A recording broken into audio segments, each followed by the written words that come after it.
教室里，大家忙进忙出，准备练习。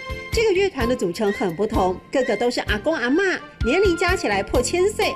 老花眼镜是基本配备。以前我听到那个椰子湖的声音，其实我没办法去接受，就觉得哎呦好吵、好丢脸的声音，尤其唱那个腔，山歌，我们那时候求学当中都觉得很丢脸。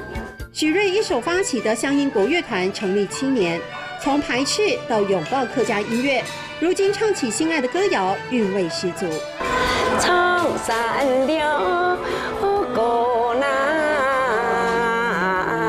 自备乐器像小学生一样认真学习。阿公阿嬷们不怕辛苦，也就认为安排退休生活，音乐是最好的选择。很多次想放弃，又想说，如果我放弃了，我什么都没有了，所以我只好再学啊，突破这个难关啊，就这样就好了。大型演出在即，脚打拍子，跟着指挥手势，希望把好听的客家音乐传递到每个角落。爱好糖音乐，爱好糖音乐，爱好糖音乐，爱好糖音乐。